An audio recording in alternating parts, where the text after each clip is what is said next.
जिन उथाल तरंगों और महीन फुहारों के कल्पना के वृक्ष व्यस्ते हैं, उन उछालने वाले हाथों से मेरे नादान अपरिचित कवियों, आओ मेरे साथ अंजलिबद्ध हो जाओ। क्षण में युगों को भाषमान, अतल शून्य में निःशब्द गर्जन करने वाली तुम्हारी जिज्ञासा की बिजली जिन घनघोर घटाओं की गहराइयों से ब्रह्मांड की ओर दौड़ती है, उन घटाओं की जननी से अपरिचित नादान दार्शनिकों, आओ मेरे कंठ से कंठ मिलाओ। अरे अरे अरे, कंठ से कंठ मिलाओ, ये क्या पुरानी घिसी पिटी बातें लेके बैठ गए हो? भला आजकल के जमाने में नाटक शुरू होने से पहले कोई प्रार्थना करता है? I know you're model, but still remember. हाँ, हूँ मैं मॉडल, पर तुम तो कंजर्वेटिव डायरेक्टर का बाड़ा पहने मंच पे उतरे हो। लेकिन हे मेरे आर्यपुत्र, नक्कार खाने की तूती की तरह तुम्हारी आवाज अकेले प्रार्थना के पीछे कान कौन लगाएगा? नहीं, इसीलिए तो मेरा बुलावा है। तुम्हारा मतलब है कि आजकल के साइंटिस्ट, पोएट और फिलोसोफर परमात्मा की चिंतन में लगे रहेंगे? मैं परमात्मा की स्तुति कहाँ कर रहा था? पर वो शक्ति बिंदु जिसके झटके से स्पुतनिक, अपोलो चंद्रमा पर उतर रहे हैं, वे जल राशि जिसके उल्लास में कवि की कल्पना उमड़ती है, चिंतन की वे घटनाएं जिनकी उठन में ही ज्ञान की बिजली तड़पती है, और कहाँ है उनका निवास, कहाँ है उनका उद्गम, कहाँ है उनका निवास, कहाँ है उनका उद्गम? इस सवाल की उमड़ती नदी पर बार बार जवाबों के पुल बने और टूटे, फिर भी सवालों की धारा जारी है और जवाब भटक रहा है, जैसे आज से लगभग 4000 साल पहले हुआ था। कहाँ? ब्रह्मावट में, यमुना के पश्चिम सरस्वती और बृहस्पति नदियों का प्रदेश। Sorry what? एनीवेज, जिनकी अभी याद भी बाकी रह गई है।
Oh!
लिए मौत से विनती, ये कैसी विचित्र बात है। कोई आश्चर्य नहीं नदी। मौत एक कारीगर है जिसके हाथों में जिंदगी की खदान से निकले खुरदरे पत्थर भी चमकदार हीरे बन जाते हैं। गलत बात। कारीगरी मौत की नहीं, कारीगरी उन लोगों की जबानों की जो श्रद्धांजलियों और गुणगान से मरे हुए मिट्टी को भी सोना बना देते हैं। नहीं नहीं, जबान कारीगर की शैली नहीं, जबान तो सबसे गहरी चोट करने वाली हथियार है। तुम्हारा मतलब है कि अत्याचारी वेन की मौत उन ऋषियों मुनियों के मंत्रों से हुई, उस रस्सी से उसका गला नहीं घोटा गया। ये मैं कब कहता हूं, लेकिन एक चीज याद रखो, जैसे आजकल वैसे ही तब शाप और मंत्र यानी भाषण और नौरों के ऊट में ही खड्ग और फंदों के कारनामे हुए। पर कभी कभार यह हथियार घुटल भी तो हो जाते हैं। हुए थे।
मत करो नारी, हम 5 हैं, तुम अकेली। वही रस्सी। सूत और माला कहाँ मिली तुम्हें ये रस्सी? तनाकी के नीचे खड्डा खोदकर इसे रोक रही थी और भीषण मंत्रों का उच्चारण कर रही थी। क्यों?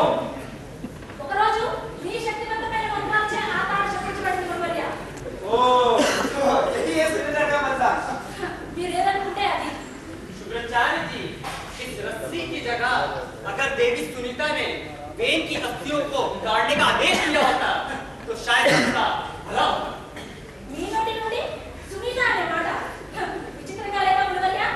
जाओ दासी। शुक्राचार्य, ये सब क्या है? हम तो यहाँ किसी को बोलने नहीं आए थे। हम तो उस अत्याचारी वेद को सबको हासिल करने आए थे। अवश्य, लेकिन उससे पहले सूत और मागल के समाचार तो सुन ले। सूत कहाँ है अर्चना? सब लोग किधर उधर उड़े गए? तुम्हारी अर्चना ने सिरिसा में आ रही थी। डाकू थे या जंगल की आग? देखते देखते जंगल जल गया। चमत्कार है, चमत्कार? पर तुम लोग जीने कैसे बच गए? ये उसी वीर का पराक्रम है आचार्य। वह उसके साथ ही बिजली की भांति आसमान के किसी कोने से उतरे और बचा गए। तो तुमने उसे रोका क्यों नहीं? हाँ आचार्य, वही ने जल्दी जाने का कोशिश करी। और कुछ कहा उसने? और सुनीता से मिलना है। सुनीता से मिलना। और क्या मालूम है उसे? यही कि वे मर गए हैं। वह जल्दी जाने का, कालेश्वर पहुंचने का आदेश था। आदेश? किसका आदेश? वह जल्दी में का कहा नहीं। आपको जल्दी पहुंच के समाचार देने के लिए आया हूं। ऐसा था वो तुमने? अत्री रुको, पहले मैं अर्चना को स्वयं ढूंढ के आऊंगा। नहीं कर। मेरी आचार्य, कोई आ रहा है। कौन आ रहा है? वही हमारा रक्षक, हमारा मुक्तिदाता अकेला। आयुष्मान, स्वागत। इतनी रात गए, हमारी प्रतीक्षा कौन कर रहा है? वे जिनकी एक विद्यों को आपके पराक्रम में ठंड होने से बचाई। मेरा नाम शुक्राचार्य और मेरा अत्रि। और मैं गर्ग। सारा ब्रह्मवत तुम्हारी प्रतीक्षा कर रहा है। प्रतीक्षा? संरक्षण? संरक्षण करना मेरा कर्तव्य था और आप लोगों को उन डाकुओं के दुर्गरोहों से सावधान रहना होगा। आपको लौटना नहीं है पुतु। जी, समझा नहीं? गुरु के देवप्रस्थ के आर्यकुल के वंशज हैं आप। जी, बहुत विराट आर्यकुल है वह, प्रतिष्ठित। प्रतिष्ठा? प्रतिष्ठा क्या है? प्रतिष्ठा उस कुल की नहीं, उस मनोरम प्रदेश की है जहां बर्फीली चोटियों का संगीत उमड़ता है। क्या आपका पौरुष ब्रह्मवस्त्र की चुनौती भरे रणबीरी को अनसुनी कर सकेगा? मैं किसी चुनौती से नहीं घबराता आचार्य। हिमालय मुझे स्वप्न नहीं शक्ति देता है। तो फिर राजमाता सुनीता को उनकी अमानत सौंपकर सरस्वती के किनारे जितने दिन आपके आश्रमों और अग्निहोत्रियों को सुरक्षा की आवश्यकता होगी, मैं ठहरूंगा। अमानत? वो किसकी? अपने गुरु। गुरु? कौन है आपके गुरु? त्रिगर्त के जंगल के किनारे विपाशा नदी बहती है, वही मेरे गुरुओं की कुटी थी। हम आपके गुरु है? आप चौंक क्यों गए? हम चौंके नहीं हैं पुतु। शायद आप ये भूल रहे हैं कि अंग वेन से पहले ब्रह्मावत के शासक थे। क्या यह सब दोहराना जरूरी है? इसलिए कि आप इसकी चर्चा सुनीता के सामने करेंगे और हमें यह मंजूर नहीं कि सुनीता उस निषाद संतान को वेन का संतान माने। निषाद संतान? मेरा साथ, मेरा गुरु भाई कवच। कवच? ओ, उसका नाम कवच है। हाँ, बाहर घोड़ों के निकट खड़ा हुआ है, बुलाओ। तनिक ठहरिए। आप एक बार उससे मिले तभी आप समझेंगे वह क्या है। उसकी प्रतिभा के कारण मैंने अपने आश्रम में 2 घोड़ों से एक सेना का काम लिया। प्रतिभा? निषाद पुत्र में कैसी प्रतिभा? मेरे गुरु हम कहते थे कवच की काली चमड़ी के नीचे एक शुभ्र धारा बहती है। शुभ्र धारा या वर्ण संकार? आचार्यों, आपको इसमें कोई बुराई जान नहीं पड़ती कि हमारे ब्रह्मवस्त्र में एक वर्ण संकार राज्य करे? आपको शासन चाहिए, वह मिल रहा है। शायद आप ये भूल रहे हैं पुतु कि आपको यहाँ भेजने का अंग का असली मकसद क्या था। ऐसा तो कुछ संकेत नहीं दिया मेरे गुरु ने। इसलिए कि वो आपसे अपनी अंतिम दीक्षा आपसे छुपाना चाहते थे। मुझे सोचना होगा। आपने वे उसी वक्त सोच लिया था जब आप डाकुओं के बीच कूद पड़े थे। उस समय मेरे साथ कवच भी था। मुझे मंजूर है, पर कवच मेरे साथ रहेगा। हमारे भी कुछ शर्तें हैं। क्या शर्त? उचित समय पे आपको मालूम हो जाएगा। इस पहाड़ी पे जहाँ सुनीता ने वेन के सब को रखा है, उसके पीछे एक झील है, वहीं आपको चुपचाप पहुंचना होगा। और आप लोग?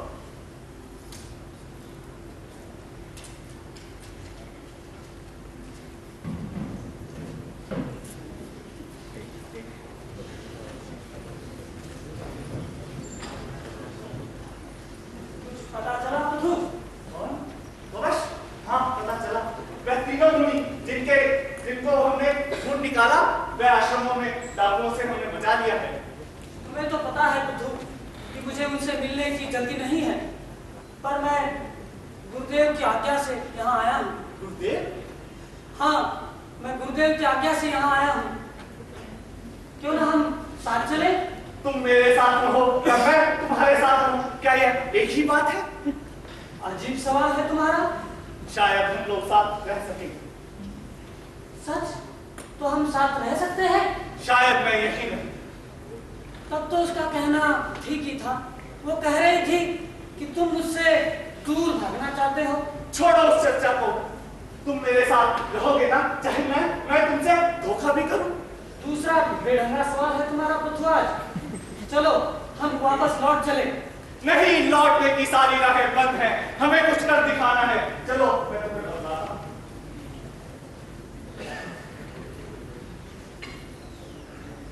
क्या तुमने मुझे कहीं देखा है? नहीं। एक पहले पूछो। एक नहीं, दो पूछो। बिना रोशनी के कौन सी छाया पड़ती है?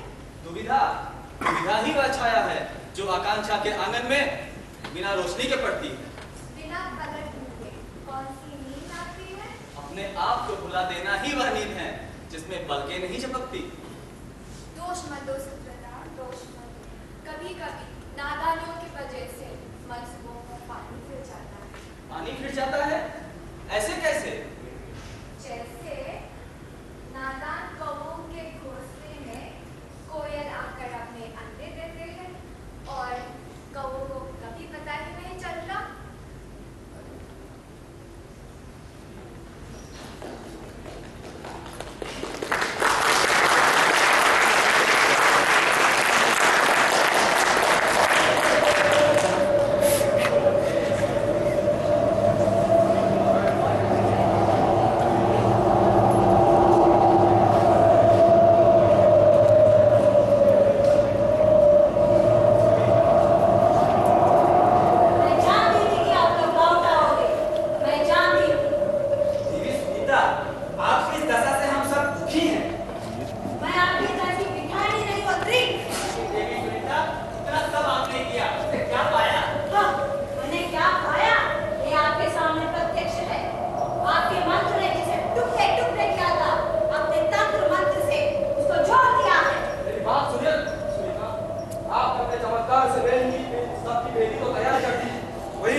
क्यों?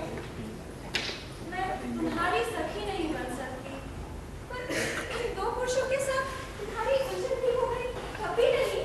नहीं, वह बात नहीं। मेरी तो बस एक ही सखी है, ये धरती जो मेरे नस नस में समा गई है। और यहाँ ब्रह्मावर्त में धरती पर जो बीतने वाला है, मैं बिल्कुल नहीं सहन कर सकती। नहीं, मैं बिल्कुल नहीं सहन कर सकती। नहीं।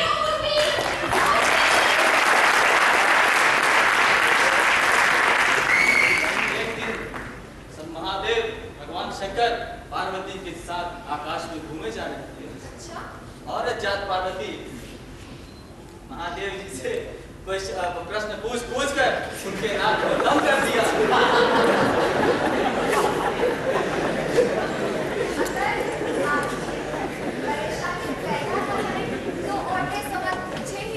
एक बार की बात है, नीचे मानवलोक में एक जगह धर्म की चर्चाएं हो रही थी। तभी पार्वती जी ने महादेव का त्रिशूल पकड़कर बोली, हे नाथ, मानव तो चेतनशील प्राणी है, उसे सूझबूझ का ज्ञान है, वह अच्छा बुरा समझ सकता है, फिर उसे इस धर्म की आवश्यकता क्यों है? धर्म? कौन सा धर्म?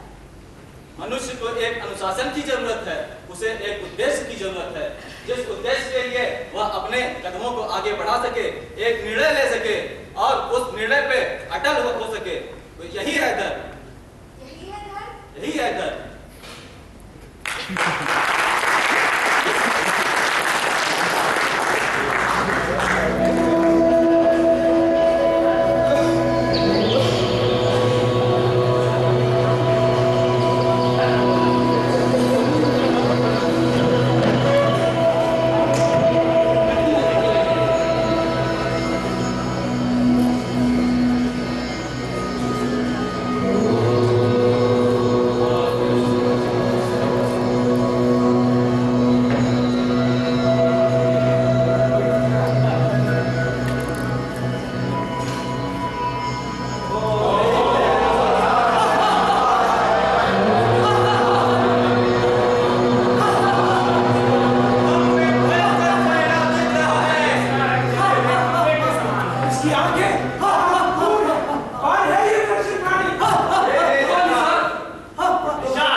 सारे ब्रह्मावत को घेर लेंगे और फिर हमारा तुम्हारा प्यारा हिमालय भी त्रिगर्त भी मटिया मेट हो जाएगा।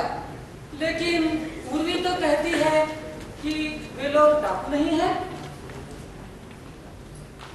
वो डाकू ही है मित्र।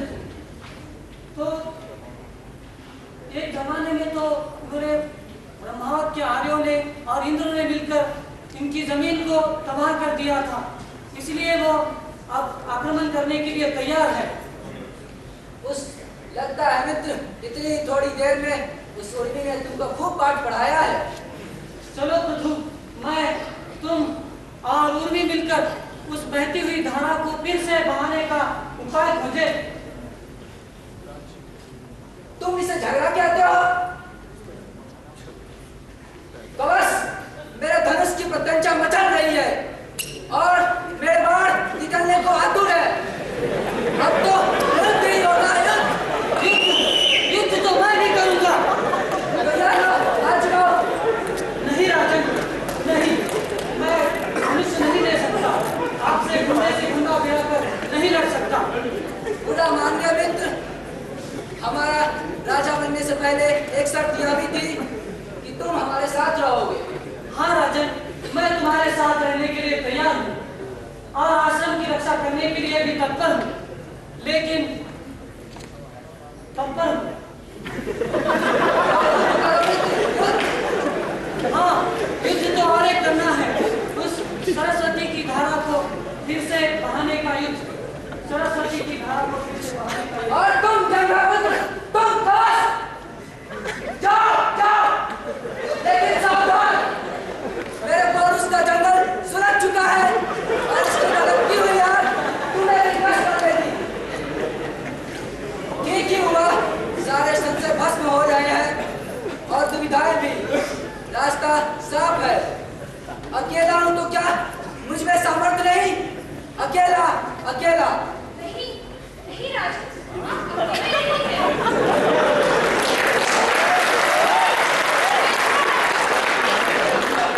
दादी ने कहा था, आप कभी अकेले नहीं रहेंगे। कौन से माधव फूल मुस्कुरा उठे? आपके चेहरों में और आपके बराबर की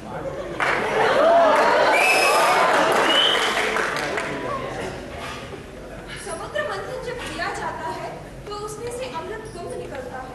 उस कुंभ को रखने के लिए पात्र की भी कल्पना की जाती है। मैं आपका अमृत कुंभ हूँ। अमृत और तुम, कैसी विचित्र बात है।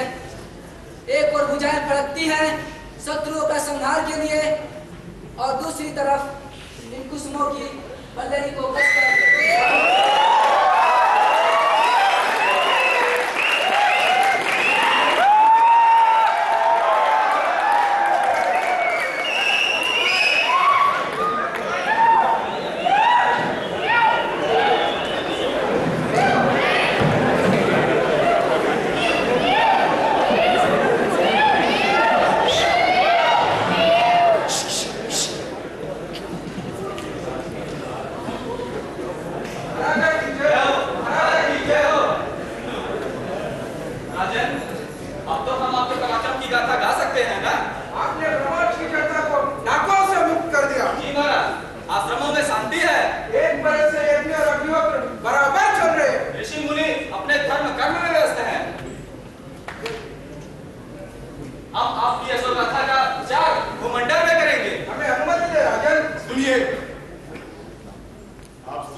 मंत्रिमंडल अब